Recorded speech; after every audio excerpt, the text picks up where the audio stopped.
प्रतिवर्ष महामना मदन मोहन मालवीय जी की जयंती और अपने पूर्व अध्यक्ष आचार्य डॉक्टर रघुवीर जी की जयंती जो 30 दिसंबर को पड़ती है, 25 दिसंबर से 30 दिसंबर के बीच में हम पूरे देश में जहाँ जहाँ हमारी शाखाएं हैं, हमारे लोग हैं, वहाँ हम एक कार्यक्रम का आयोजन करते थे।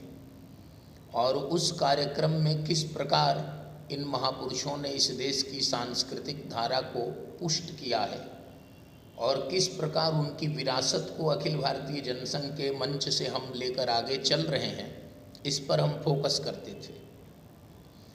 महामना मदन मोहन मालवीय जी की जो पृष्ठभूमि थी वो हम लोगों की तरह अत्यंत साधारण परिवार के थे, लेकिन उनमें अदम्य साहस था, बहुत ऊंची सिद्धांत निष्ठा थी और इतना बड़ा उनके भीतर लक्ष्य था जिस लक्ष्य को उन्होंने काशी हिंदू विश्वविद्यालय बनाकर पूरा किया, दूसरा नहीं कर सकता और मांग कर किया। आज हम साधनों का रोना रोते हैं, संगू कृष्णन जी, हम साधनों का रोना रोते हैं। महामना के पास कुछ नहीं था।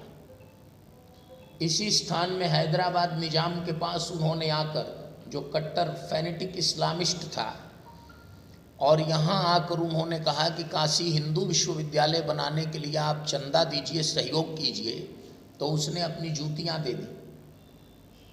और मालवीय जी ने उसको किस प्रकार जाकर बाहर नीलाम करने की घोषणा की तो निजाम ने फिर उनको धन दिया।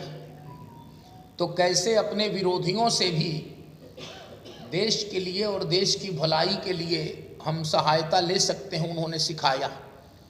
और किस प्रकार अभावों में भी हम बहुत बड़ा कोई अविस्मरणीय योगदान देश को दे सकते हैं, विश्व को दे सकते हैं, यह भी सिखाया। और कहने की आवश्यकता नहीं है कि काशी हिंदू विश्वविद्यालय में पूरे विश्व के विद्यार्थी आते हैं, काशी में पूरे विश्व के लोग आते हैं और काशी हिंदू विश्वविद्यालय में पूरे विश्व के विद्यार्थी भी आते हैं और हर प्रकार की पढ़ाई वहाँ होती है। किसी देश को बचाना है, संस्कृति को बचानी है, समाज को बचाना है, तो सबसे बड़ी शक्ति उसके लिए जो हम दे सकते हैं वह शक्ति है शिक्षा की शक्ति। जहाँ का समाज शिक्षित होगा वह समाज अन्याय नहीं सह सकता, वह समाज अन्याय करेगा भी नहीं। आज थोड़ा देखने में आता है कि जो उच्च शिक्षित लोग हैं उनमें से काफ़ी अन्याय करते हुए पाए जा रहे हैं। वे शिक्षित नहीं हैं, वे साक्षर हैं। सही अर्थों में जो शिक्षित होंगे, जो एकेडमिक होंगे, जो एडुकेटेड होंगे, वे न तो अन्याय सहन करेंगे और ना ही अन्याय किसी के साथ करेंगे। वो न स्वयं के ऊपर अन्याय सहन करेंगे, न दूसरों के साथ, अन्यों के साथ अन्याय को प्रश्रय देंगे, बढ़ाएंगे। तो देश को अन्याय मुक्त, विषमता मुक्त, परतंत्रता मुक्त करने का जो सबसे बड़ा अभियान है वो शिक्षा का अभियान है। और उस शिक्षा के अभियान पर पंडित मदन मोहन मालवीय जी ने बहुत बड़ा काम किया। पहले अंग्रेज लोग मजाक उड़ाते थे, उसके बाद जब उसी विश्वविद्यालय की 1916 में स्थापना में उन्होंने वायसराय को बुलाया और सारे देशी रियासतें, रजवाड़े और स्वतंत्रता संग्राम के लोग और जो कांग्रेस के मंच से इतर रहकर देशभक्ति की अलख जगाने वाले लोग थे, वो लोग भी सब के सब, सभी धाराओं के लोग उसे एक मंच पर आए। मालवीय जी का इतना ही योगदान नहीं था तो उन्होंने अखिल भारतीय हिंदू महासभा की भी स्थापना की। वीर सावरकर जी के साथ मालवीय जी का बड़ा योगदान है। और देश की धर्म संस्कृति, इसकी परंपरा किस प्रकार अक्षुण्ण रहे, उन्होंने गंगा महासभा की स्थापना की। और अंग्रेजों के ज़माने में अंग्रेजों को बाध्य किया। उसी समय गंगा पर नहर बनाने की, हाइड्रो पावर प्रोजेक्ट बनाने की, व्यापारीकरण करने की बातें शुरू हो गई थी, लेकिन दूरदर्शी महामना ने अंग्रेजों को बाध्य किया कि गंगा जी का जो मूल स्वरूप है वह बर्बाद नहीं होने दिया जाएगा। और एक संधि की अंग्रेज सरकार ने उनके साथ कि गंगा के 60% पानी को हम छुएंगे नहीं।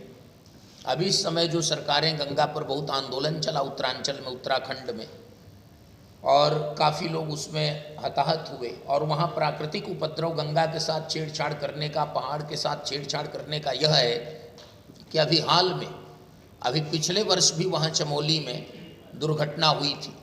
हमेशा प्राकृतिक आपदाएं आ रही हैं, तो इनको रोकने के लिए जो सबसे उचित और उत्तम व्यवस्था थी, उस व्यवस्था को महामना ने लागू किया, संघर्ष किया। जनसंघ के लिए महामना मदन मोहन मालवीय जी का योगदान और अच्छा है, ऊंचा है। जब डॉक्टर मुखर्जी राजनीति में सक्रिय हुए 1938 में, 1938, तो उस समय महात्मा गांधी जी ने डॉक्टर श्यामा प्रसाद मुखर्जी का स्वागत करते हुए कहा कि महामना मदन मोहन मालवीय के बाद देश के हिंदुओं को एक नेतृत्व की आवश्यकता थी, जिसकी पूर्ति डॉक्टर श्यामा प्रसाद मुखर्जी से हो रही है।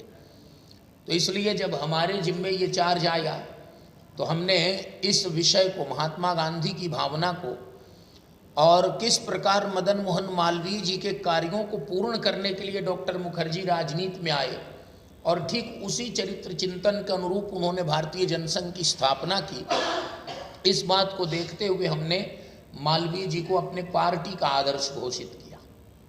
हम पार्टी के लेवल पर मालवीय जी को अपना पितृपुरुष मानते हैं, उनके कार्यों की सराहना करते हैं और उनसे प्रेरणा लेते हैं।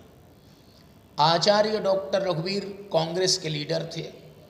उस जमाने में बहुत से राष्ट्रवादी लोग कांग्रेस में थे, संविधान सभा के सदस्य थे, बहुत ऊंचे विद्वान प्रोफेसर थे लाहौर में, और उन्होंने शब्दकोश का निर्माण किया। और आज हिंदी यदि भारत में राष्ट्रभाषा के रूप में घोषित है, जिसे मौलाना आज़ाद पहले शिक्षा मंत्री के रूप में नहीं होने देना चाहते थे, तो उसके लिए संसद के बाहर, संविधान सभा के बाहर अभियान चलाने वालों में बलराज मधोक जी, और संसद के भीतर संविधान सभा के अंदर अभियान चलाने वालों में डॉक्टर रघुवीर का नाम अविस्मरणीय है।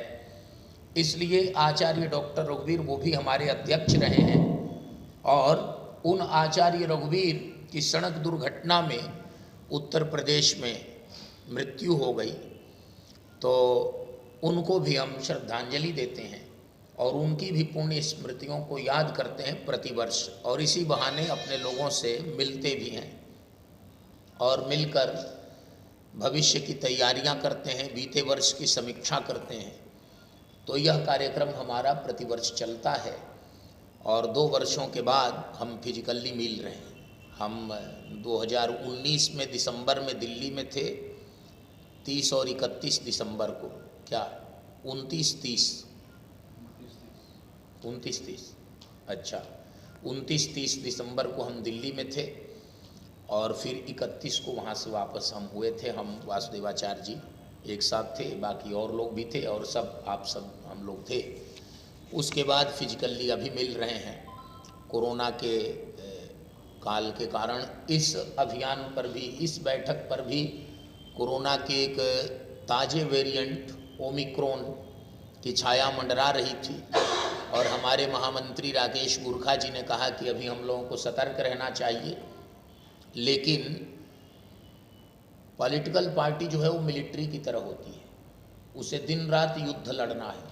युद्ध से हम मुंह नहीं मोड़ सकते, युद्ध को छोड़ नहीं सकते। तो चाहे प्राकृतिक युद्ध हो, कृत्रिम हो, मैन मेड हो, स्टेट स्पॉन्सर्ड हो, बाहरी शत्रुओं के द्वारा आरोपित हो, और फिर जनता की सेवा हो, उसमें जो वंचित वर्ग है, जो कमज़ोर वर्ग है, और उस कमज़ोर वर्ग के साथ कोई अन्याय कर रहा है, उसके लिए लड़ने की बात हो, किसी की सुविधा, किसी की सुरक्षा की बात हो, तो उसके लिए 24 घंटे हमें सन्नद्ध रहना पड़ता है, तैयार रहना पड़ता है। तो हम उसके लिए तैयार हैं, हम उसके लिए कभी छोड़ते नहीं हैं। तो ये बहुत प्रसन्नता की बात है। आज दिन में हमने प्रदेशों की बैठक पार्टी की है, और हमें बहुत प्रसन्नता हुई है। प्रांतों से जो रिपोर्ट चाहिए वो रिपोर्ट हमने दिन में ली, और उनको जो कुछ जानकारी हमारी ओर से चाहिए थी वो जानकारी भी हमने दी। अब ये भरोसा रखना चाहिए, ये आशा की जानी चाहिए कि इस वर्ष से सारा काम पटरी पर चलेगा। हमारे लिए यह सौभाग्य की बात है, प्रसन्नता की बात है